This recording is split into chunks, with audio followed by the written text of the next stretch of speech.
Assalamualaikum warahmatullahi wabarakatuh. Perkenalkan, nama saya Alfiani Salim Rabani dari kelas 10-8. Di sini saya akan membacakan puisi yang berjudul Sajak Seonggok Jagung, karya W.S. Rendra.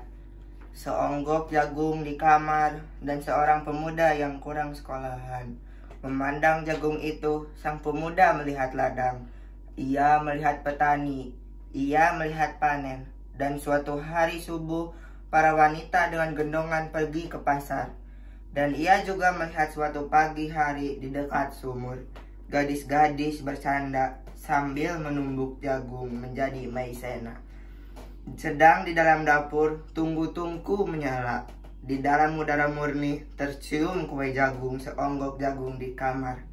Dan seorang pemuda, ia siap menggarap jagung dan ia melihat kemungkinan otak dan siap bekerja. Tetapi ini, seonggok jagung di kamar dan seorang pemuda tamat SLA.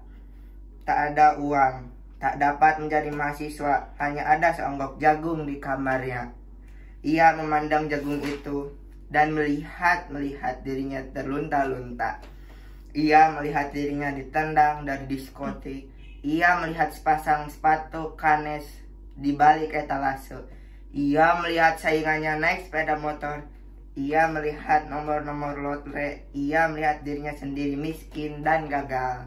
Seonggok jagung di kamar tidak menyangkut pada akal, tidak akan menolongnya. Seonggok jagung di kamar tidak akan menolong seorang pemuda yang pandangan hidupnya berasal dari buku dan tidak lari dari kehidupan, yang tidak terlatih dalam metode dan hanya penuh hafalan kesimpulan, yang hanya terlatih sebagai pemakai. Tetapi kurang latihan bebas berkarya, pendidikan telah memisahkannya dari kehidupan.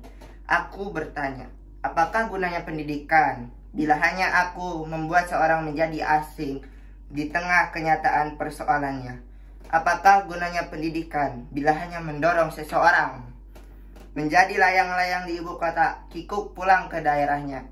Apakah gunanya seseorang belajar filsafat, sastra, teknologi, ilmu kedokteran, atau apa saja, bila pada akhirnya ketika ia pulang ke daerahnya lalu berkata, di sini aku merasa asing dan sepi. Cukup sekian, terima kasih. Wassalamualaikum warahmatullahi wabarakatuh.